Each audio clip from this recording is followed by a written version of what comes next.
إن الحمد لله نحمده ونستعينه ونستغفره ونعوذ بالله تعالى من شرور أنفسنا ومن سيئات أعمالنا من يهده الله فلا مضل له ومن يضلل فلا هادي له وأشهد أن لا إله إلا الله وحده لا شريك له وأشهد أن محمدا عبده ورسوله يا أيها الذين آمنوا اتقوا الله حق تقاته ولا تموتن إلا وأنتم مسلمون يا أيها الناس اتقوا ربكم الذي خلقكم من نفس واحدة وخلق منها زوجها وبث منهما رجالا كثيرا ونساء واتقوا الله الذي تساءلون به والأرحام إن الله كان عليكم رقيبا يا أيها الذين آمنوا اتقوا الله وقولوا قولا سديدا يصلح لكم أعمالكم ويغفر لكم ذنوبكم ومن يطع الله ورسوله فقد فاز فوزا عظيما أما بعد فإن أصدق الحديث كتاب الله وخير الهدي هدي محمد صلى الله عليه وسلم وشر الأمور محدثاتها وكل محدثة بدعة وكل بدعة ضلالة وكل ضلالة في النار وبعد. Falënderimet dhe lavdërimet I takojnë vetëm Allahut fuqiplot. Atë e falenderojmë edhe vetëm prej Tij falje dhe ndihmë kërkojmë. Ndërsa salavatet më të përzemërta ja dërgojmë krijesës më të dashur të Allahut subhanahu wa taala, vulës së pejgamberisë, edukatorit suprem të njerëzisë, Muhammedit sallallahu alaihi wasallam, I cili nuk kurseu asgjë që sot feja jon të jetë feja islame. Atë që Allahu e udhëzon, nuk ka kush që e devijon, dhe ai I mjeri I cili dëshiron të mbetet në devijim, nuk ka kush e udhëzon në rrugën e drejtë përpas Allahut. Dëshmoj dhe deklaroj se nuk ka Zot I cili meriton të adhurohet përpas Allahut. Dhe dëshmoj dhe deklaroj se Muhammedi sallallahu alaihi wasallam është rob dhe I dërguar I Tij. Fjala më e drejtë është fjala e Allahut, ndërsa udhëzimi më I mirë është udhëzimi I Muhammedit sallallahu alaihi wasallam. Punët më të këqija janë bidatet. Çdo bidat është humbje, ndërsa çdo humbje shpije në zjarr. Elusim Allahun subhanahu wa taala që të na mbrojë nga zjarri. Amin. Xhamati nderuar dhe ju dëgjues të nderuar të radios islame, të cilët na përcjellni nga të katër anët e botës nëpërmjet valëve të internetit. Ju përshëndes me përshëndetjen më të bukur që ka ekzistuar ndonjëherë, përshëndetjen islame dhe përshëndetjen e banorëve të xhennetit. Assalamu alaikum wa rahmatullahi wa barakatuh. Paqja, shpëtimi, mëshira, mirësitë dhe begatit e Allahut qofshin me ju. Me lejnë Allahut subhanahu wa ta'ala, sot do të vazhdojmë me pjesën e 5 të temës të mallkuarit në hadith. Pra është një seri ligjëratash me të njëjtin titull, në të cilat ligjërata jemi munduar që t'i cekim grupet apo njerëzit të cilat pejgamberi sallallahu alaihi wasallam I ka cekur në për hadithet e tij si pjesëtar të grupeve të mallkuara nga ana e Allahut subhanahu wa ta'ala. Dhe ligjëratën e fundit e kemi përfunduar me grupin I cili I shan apo I fyen sahabët, shokët e pejgamberit sallallahu alaihi wasallam, dhe kemi thënë se ai I cili e shan, e fyen, e nënçmon apo e ofendon vetëm njërin prej sahabëve, e të mos flasim sahabët në përgjithësi, ai është I mallkuar nga ana e Allahut subhanahu wa taala, siç transmeton hadithin Ibn Umar radhiyallahu anhu se pejgamberi sallallahu alaihi wasallam ka thënë: "La'ana Allahu man sabba ashabi." Allahu e mallkoft atë njeri I cili I shan apo I fyen sahabët e mia, shokët e mi. Dhe kemi thënë se në këtë pjesë, në këtë grup njerëzish bëjnë pjesa dërmuese e grupeve të shiitëve, të cilët janë të shpërndar anë kënd botës dhe të cilët mendojnë dhe janë të bindur sipas mendimeve të tyre se sahabët e pejgamberit sallallahu alaihi wasallam kanë bërë kufër dhe nuk janë pjesëtar të fesë islame, duke filluar që nga sahabiu më i nderuar Ebu Bekri radiallahu anhu, pastaj Omeri radiallahu anhu, Uthmani radiallahu anhu dhe shumica e sahabëve të pejgamberit sallallahu alaihi wasallam, duke përjashtuar nga ky numër vetëm një pjesë të vogël të sahabëve apo një numër të vogël të sahabëve, të cilët lidhen familjarisht me pejgamberin sallallahu alaihi wasallam, dhe disa prej sahabëve të tjerë, të cilët janë në numër shumë të vogël. Pra sipas mendimit të shiitëve, të gjithë këta, pra të gjithë sahabët e pejgamberit alayhi salatu wassalam, kanë dalë prej kornizave të islamit, dhe me këtë ata në mënyrë direkte i kundërshtojnë ajetet e Kur'anit famëlart, ku Allahu subhanahu wa ta'ala në shumë ajete kuranore e përmend frazën radiallahu anhum wa radu anhu, kur bëhet fjalë për sahabët. Pra Allahu është i kënaqur me ta dhe ata janë të kënaqur me Allahun. Pra nëse Allahu është i kënaqur me një njeri, ai njeri me domos duhet të jetë musliman. E fjala e shiitëve, të cilët thonë se sahabët nuk janë pjesëtar të islamit, padyshim se nuk ka të bëj as pak me të vërtetën, dhe ne themi se ata vetë pra janë mosbesimtar, për arsye se i shajnë sahabët e pejgamberit alayhi salatu wassalam dhe i mohojnë në mënyrë të drejtë për drejtë ajetet kuranore dhe hadithet e pejgamberit sallallahu alaihi wasallam. Pra kufri apo mosbesimi është në të vërtetë të shiitët, pra të pjesa dërmuese e shiitëve, të cilët sipas mendimit të tyre i bëjnë sahabët mosbesimtar. Pra mosbesimi në fakt gjendet te ata e asësit e sahabët e nderuar të pejgamberit sallallahu alaihi wasallam, për të cilët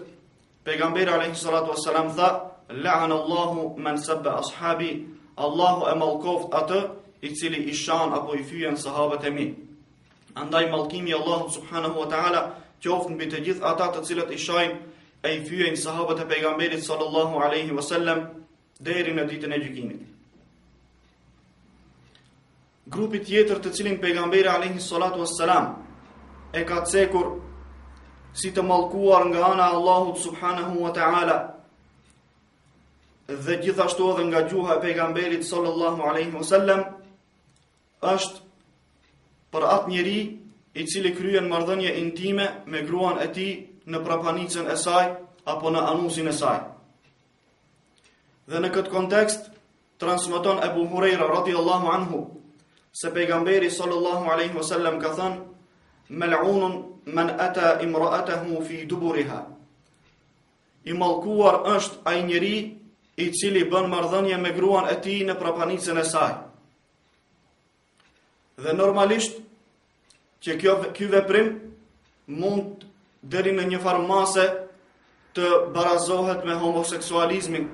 edhe pse marrëdhëniet kryhen me gjinin e kundërt, mirë po në fakt kryhen në vendin ku e kryejnë marrëdhëniet intime homoseksualet, andaj deri në një farmase pra mund të llogaritet edhe si homoseksualizëm i vogël. Dhe kështu pra e kanë konsideruar dietarët. Pra ai person i cili kryen marrëdhënie me bashkëshorten e tij në prapanicën e saj është i mallkuar nga ana e Allahut subhanahu wa ta'ala, dhe është i mallkuar nga goja e pejgamberit sallallahu alaihi wasallam, i cili nuk flet nga hamendja, por e gjithë ajo që e flet nuk është tjetër vetëm se shpallja nga Allahu subhanahu wa ta'ala. Ndërsa Allahu subhanahu wa ta'ala në një ajet kuranor na tregon për rolin e gruas dhe se si duhet kryer marrëdhëniet intime me të, dhe thot: "Nisaukum harthul lakum", gratë e juaja janë vendmbjellje e juaj, pra janë ara tuaja. "Fa'tu harthakum anna shi'tum", dhe ju afrohuni vendmbjelljes suaj si të dëshironi. Pra në çfarë mënyre, në çfarë pozite të dëshironi, mirë po qëllimi kryesor final është që t'i afrohemi vendmbjelljes apo vendit ku lind fëmia. Pra Allahu subhanahu wa ta'ala me këtë ajet i demantoi jehudët, të cilët në kohën e pejgamberit sallallahu alaihi wasallam thonin se nëse burri kryen marrëdhënie prej anës së mbrapme, mirë po në vendin ku lind fëmia, atëherë ai fëmijë del, pra nëse mbetet gruaja shtatzën, ai fëmijë del si shtrembër. Ndërsa Allahu subhanahu wa ta'ala më këtë ajet i demantoi jehudët duke o bërë me dije, sepse nuk është me rëndësi se prej çfarë pozite apo prej çfarë ane kryen marrëdhëniet intime, mirë po ajo që është me rëndësi është që të kryen në vendin ku lind fëmia, pra në mitrën e femrës, dhe me këtë i demantoi jehudët, dhe Allahu xhalla xhalaluhu pra e ka caktuar që të mos i afrohemi grave vetëm në atë vend ku lind fëmia e asesi në prapanicën e saj, sepse ata që bëjnë marrëdhënie në prapanicën e saj, ata pra janë të mallkuar nga ana Allahu subhanahu wa ta'ala dhe nga goja e pejgamberit sallallahu alaihi wasallam. Grupi tjetër, të cilin pejgamberi sallallahu alaihi wasallam e ka cekur si të mallkuar në hadithet e tij, ka të bëjë me atë person i cili e dëmton, e mashtron apo e tradhton një besimtar tjetër. Pavarësisht se çfarë dëmtimi apo çfarë mashtrimi dhe tradhtie është ajo. Pra në një farë mënyre e tradhton, e mashtron apo e dëmton besimtarin tjetër, ky person është i mallkuar nga ana e Allahut subhanahu wa ta'ala. Transmeton Ebu Bekri radhiyallahu anhu se pejgamberi sallallahu alaihi wasallam ka thënë: "Mal'unun man darra mu'minan aw makara bihi." I mallkuar qoftë ai i cili i bën dëm një besimtari apo e tradhton atë. Mallkimi i Allahut pra qoftë mbi atë i cili e dëmton një besimtar tjetër apo e tradhton dhe e mashtron atë. Ky është pra grupi tjetër për të cilin pejgamberi sallallahu alaihi wasallam ka thënë se është i mallkuar nga ana Allahut subhanahu wa ta'ala. Gjëja tjetër të cilën Allahu subhanahu wa ta'ala dhe pejgamberi alaihi salatu wassalam e kanë mallkuar është dynjaja dhe gjithë shka ka në të, përveç me disa përjashtime. Pra, e gjithë kjo botë është e mallkuar nga ana Allahut subhanahu wa ta'ala, dhe çka ka në të po ashtu është e mallkuar nga ana e Allahut subhanahu wa ta'ala. Dhe në këtë kontekst transmetohet një hadith nga Ebu Hurajra radhiyallahu anhu se pejgamberi sallallahu alaihi wasallam ka thënë: "Ala inna ad-dunya mal'una, mal'unun ma fiha illa dhikrullahi wa ma walahu wa 'aliman aw muta'allima." Që do të thotë, e mallkuar është kjo botë, e mallkuar është kjo dynja dhe e mallkuar është gjithë shka që gjendet në të, përveç dhikrit apo përmendjes së Allahut subhanahu wa ta'ala. Pa dyshim se me fjalën dhikr është për qëllim çdo ibadet i cili i bëhet Allahut subhanahu wa ta'ala, duke filluar prej namazit, leximit të Kur'anit, përmendjes së Allahut e kështu me radhë. Illa dhikrullah, pra kjo botë është e mallkuar dhe është e mallkuar gjithçka që ka në të, përveç dhikrit ndaj Allahut subhanahu wa ta'ala, wa ma walahu, dhe ato që Allahu e do, pra veprat të cilat Allahu i do dhe është i kënaqur, këto nuk janë të mallkuara, wa aliman aw muta'allima, dhe dietari apo ai i cili dëshiron të përfitojë dije, pra kërkuesi i diturisë. Pra, e gjithë bota dhe çka ka në të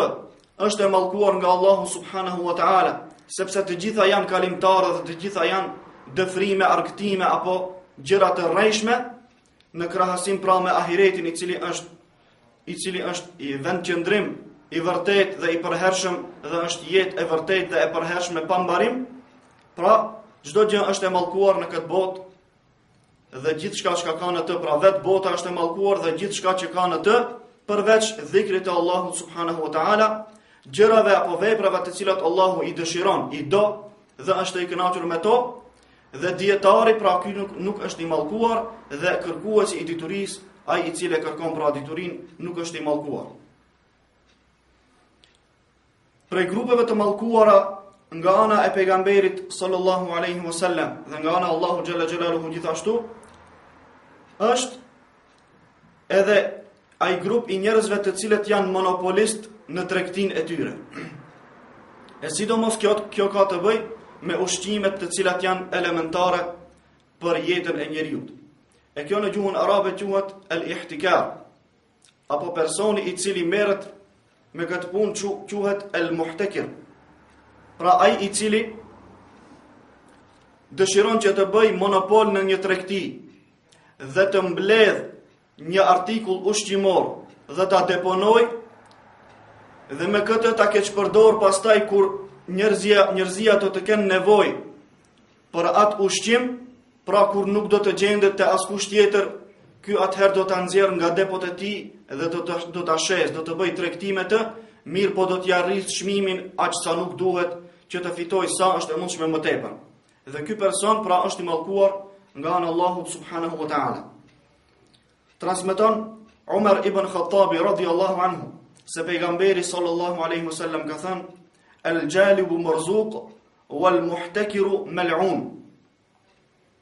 Ai i cili i blen artikujt ushqimor nga një vend dhe i sjell në vendin e tij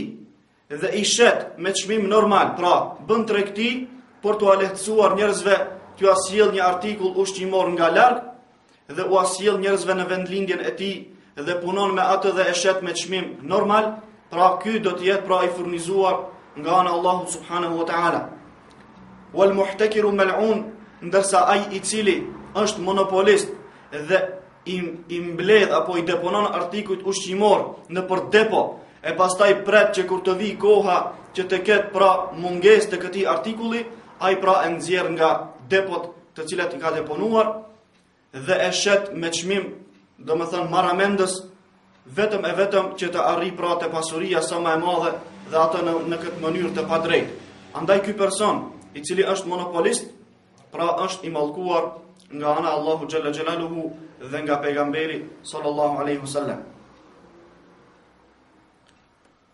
Grupi tjetër të cilin pejgamberi alaihi salatu wassalam e ka cekur si grup apo si njerëz të mallkuar nga ana Allahu subhanahu wa ta'ala, ka të bëj me njeriu i cili nuk i ndihmon njeriu tjetër të cilit i bëhet padrejtësi. Pra nëse një njeri e sheh se dikujt i bëhet padrejtësi, dikujt i bëhet zullum, dhe ky ka mundësi që të reagoj dhe t'ja largoj atë zullum i cili i bëhet atij njeriu, pra ky person nëse nuk reagon dhe mbetet indiferent, ky person do të jetë apo është prej të mallkuarve nga ana Allahut xhalla xhelaluhu. Në këtë kontekst transmeton Ibn Abbas radhiyallahu anhuma se pejgamberi sallallahu alaihi wasallam ka thënë: "La'ana Allahu man ra'a madhluman falam yansurhu." Allahu e mallkoft një njeri i cili e sheh dikë tjetër duke i u bërë padrejtësi dhe nuk i ndihmon. Pra mallkimi i Allahut qoftë për atë njeri i cili e sheh se dikujt tjetër i bëhet padrejtësi, mirë po ky edhe pse ka mundësi t'i ndihmoj, nuk i ndihmon. Pra ky është i mallkuar nga ana Allahut subhanahu wa ta'ala. Po ashtu prej grupeve të mallkuara nga ana e pejgamberit sallallahu alaihi wasallam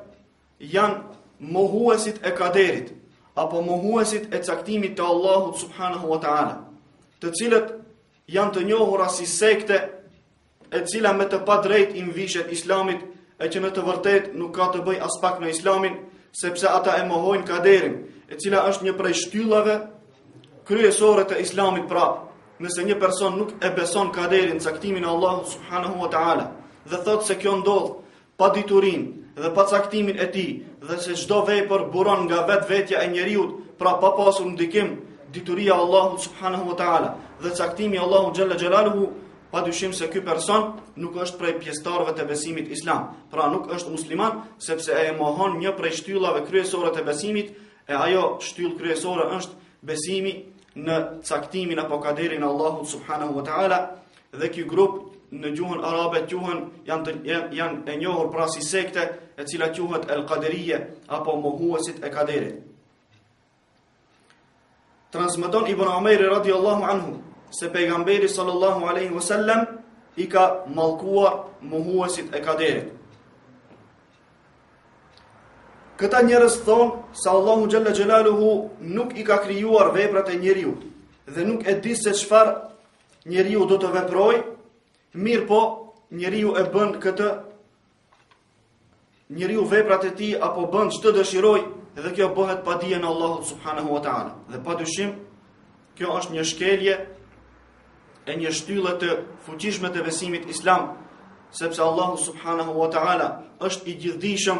siç ka cekur në shumë ajete kuranore, dhe kaderet apo caktimet e Allahut subhanahu wa taala janë të shkruara në librin Al-Lawhul Mahfuz, në të cilën Allahu subhanahu wa taala i ka shkruar të gjitha ndodhit prej fillimit të ekzistimit të kësaj bote e deri në ditën e gjykimit, të gjitha ndodhit pra duke filluar prej më të mëdhave e deri të më të imtat, të gjitha pra janë të regjistruara në librin Al-Lawhul Mahfuz, pra në të cilin Allahu subhanahu wa taala i ka regjistruar këto gjëra, pra dhe i din me hollësi, në mënyrë të hollësishme se çfarë do të ndodhë. Ndërsa këta njerëz, të cilët janë mohues të kaderit, apo të cilët nuk e besojnë se Allahu subhanahu wa taala i di të gjitha gjërat dhe i ka caktuar të gjitha gjërat, dhe kjo padyshim se lidhet me diturinë e Allahut subhanahu wa taala, sepse ai e din edhe prej përpara se çfarë do të ndodhë dhe nëse ndodh si do të ndodhë. Pra të gjitha këto janë të njohura në mënyrë të hollësishme për Allahun subhanahu wa taala, i cili është i gjithdijshëm dhe atij nuk i ik asnjë send e ai pa e ditur. Andaj në hadithin e Xhibrilit,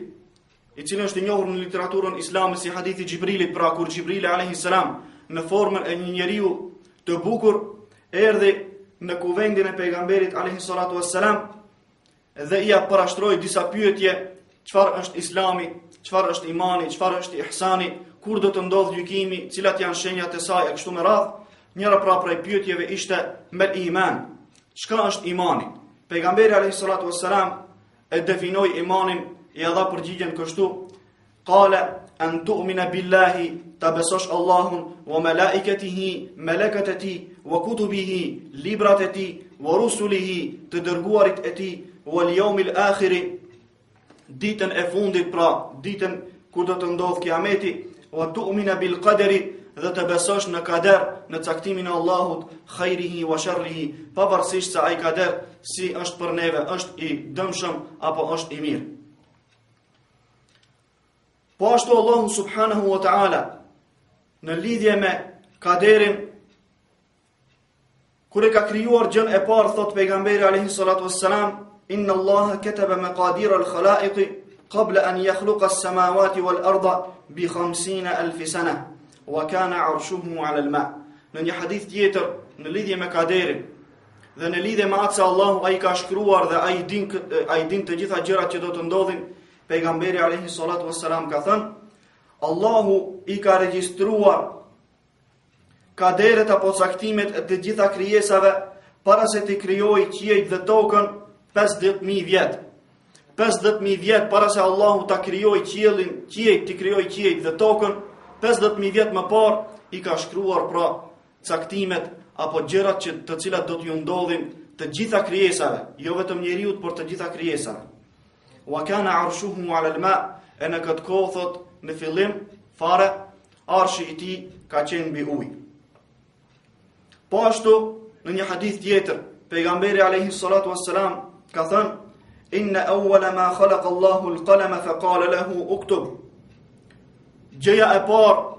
të cilën Allahu xhalla xjalaluhu e krijoi ka qenë lapsi. Dhe lapsit kur e krijoi i tha: shkruaj. Fajara al-qalamu bima huwa ka'inun ila yawm al-qiyamah. Dhe lapsi shkroi të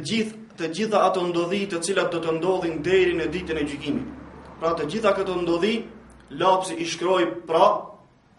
me anë të diturisë së Allahut subhanahu wa ta'ala. Dhe me këto hadithe pra e kemi të qartë, si dhe me shumë hadithe të tjera, se caktimi i Allahut subhanahu wa ta'ala është i ditur që nga ezeli, që nga pafillimi, pra Allahu subhanahu wa ta'ala para se t'i krijojë të gjitha krijesat, e ka ditur se si do të jenë, e ka ditur se si do të veprojnë dhe e ka ditur se si do të sillen dhe çfarë do të jetë përfundimi i tyre, sa do të jetë risku i tyre dhe në ditën e gjykimit si do të ringjallen dhe ku do të përfundojnë, në xhennet apo xhehenem. Të gjitha këto gjëra janë të njohura për Allahun subhanahu wa ta'ala. Ndërsa ata njerëz apo ai grup të cilët quhen al-qaderiyya apo mohuesit e kaderit, pra në mënyrë të drejtë për drejtë i mohojnë ajetet kuranore dhe këto hadithe të cilat i cekëm, si dhe shumë hadithe të tjera, dhe e shkelin pra rregullin kryesor të besimit islam. Një ndër shtyllat kryesore të besimit islam e padyshim ai është kaderi, besimi në caktimin e Allahut subhanahu wa taala. Andaj këta persona, pra pejgamberi sallallahu alaihi wasallam i ka mallkuar dhe me plot bindje ne themi se këta nuk janë pjesëtar të besimit islam, edhe pse pretendojnë se janë pjesëtar të besimit islam, mirë po me mohimin e kaderit ata faktikisht pra kanë dalë prej kornizave të besimit islam. Edhe pse janë me emra musliman, ata në fakt nuk janë besimtar. Një grup tjetër, në të cilin pejgamberi alayhi salatu wassalam e ka cekur në hadithet e tij si grup apo si njeri i mallkuar, ka të bëjë me atë person i cili e kryen nevojën e madhe në rrugë ku kalojnë njerëzit ose në hije ku strehohen njerëzit. Pra ai person i cili kryen nevojën e madhe në mes të rrugës, pra në një vend ku njerëzit e frekuentojnë dhe kanë nevojë pra që të kalojnë për të kryer nevojat e tyre të përditshme, këtë njeri pejgamberi alayhi salatu wassalam e ka mallkuar. Po ashtu ai njeri i cili e kryen nevojën e madhe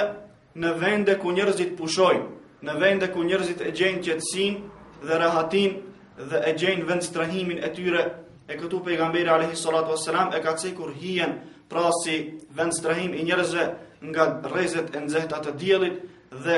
në atë vend pra e gjejnë qetësinë e tyre. Pra pejgamberi alayhi salatu wassalam i ka mallkuar këta njerëz të cilët duke kryer nevojën e tyre të madhe në këto vende, pra u ndalojnë njerëzve apo i pengojnë njerëzit që ata të gjejnë qetësinë dhe rahatin e tyre dhe të shfrytëzojnë këto nimete apo këto begati të Allahut subhanahu wa taala. Dhe në një hadith të cilin e transmeton Ebu Huraira radhiyallahu anhu, pejgamberi sallallahu alaihi wasallam ka thënë: ittaqul la'anain. Kini frikë nga dy të mallkuarit. Qalu wa man la'anani ya Rasulullah? Than ja Rasulullah, o i dërguari i Allahut, kush janë këta dy të mallkuar, pra që të kemi parasysh prej kujt pra të kemi frikë dhe kujdes. Qala alladhi yatakhalla fi tariqi an-nasi aw fi dhillihim. Ata dy të mallkuar pra janë, njëri prej tyre është ai i cili e kryen nevojën e vet në vendin, në rrugën e njerëzve pra ku ecin njerëzit dhe i kryejnë nevojat e tyre, aw fi dhillihim, ose në hijen pra në të cilën ato gjejnë strehim. Pra, pejgamberi alayhi salatu wassalam po na i tërheq vërejtjen nga dy njerëz të cilët janë të mallkuar, e kur e pyetën sahabët se kush janë ata, tha ai i cili e kryen nevojën në rrugë, në mes të rrugës ku njerëzit ecin, apo në hijen ku njerëzit pra pushojnë. Këto pra në përgjithësi ishin grupet të cilat janë të mallkuara nga ana e pejgamberit sallallahu alaihi wasallam, dhe pra që në fillim që në ligjëratën e parë nuk kanë pretenduar se do t'i përmbledh që të gjitha, se me të vërtet janë shumë, mirë po janë munduar që t'i përmbledh ato më kryesorët dhe të cilat janë më të përhapura në mesin e njerëzisë në përgjithësi. Dhe në këtë mënyrë pra janë munduar që t'u bëjmë pra njerëzve muslimanëve me dije se kush janë të mallkuarit nga ana Allahut subhanahu wa taala dhe nga ana e pejgamberit sallallahu alaihi wasallam, dhe në këtë mënyrë pra të kemi kujdes që ne eventualisht të mos bijim ndonjëherë ndoshta me dashje e ndonjëherë edhe pa dashje, pra të mos bijim në njërin nga këto grupe dhe ta meritojmë pra mallkimin e Allahut subhanahu wa taala, sepse vërtet mallkimi i Allahut xhalla xhelaluhu do të thotë largim nga mëshira e tij. E pra nëse një njeri e meriton mallkimin e Allahut dhe e meriton largimin nga mëshira e Allahut, vërtet ai ka një problem të madh, pra qoftë në këtë botë, por problemi më i madh do të jetë në ditën e gjykimit, pra kur Allahu subhanahu wa taala nuk do ta kaplojë me mëshirën e tij, pra nuk do ta marr parasysh pra atë person dhe do ta lej anash pra me veprat e tij të këqija, dhe padyshim se ky njeri në ditën e gjykimit do të jetë prej të dështuarve, do të jetë prej të humburve, nga se ai i cili nuk mëshirohet nga ana Allahu xhalla xjalaluhu nuk ka mundësi që të shkojë në xhennet, por vendi i tij është xhehenemi. Elusim Allahu subhanahu wa taala që të na bëjë të devotshëm, që të na bëjë prej atyre të cilët i dëgjojnë fjalët e Allahu xhalla xjalaluhu dhe i fusin në praktik, po ashtu prej atyre të cilët i dëgjojnë udhëzimet dhe porositë, këshillat e pejgamberit alayhi salatu wassalam dhe i fusin në praktikën e tyre, dhe në këtë mënyrë pra të shpresojmë se Allahu subhanahu wa taala në ditën e gjykimit do të na bëjë prej atyre të cilëve do të na kaplojë me mëshirën e tij dhe do të na bëjë prej banorëve të xhennetit. Aqulu qawli hadha wa astaghfirullaha al-aliyya al-azim li wa lakum wa akhiru da'wana anil hamdulillahi rabbil alamin.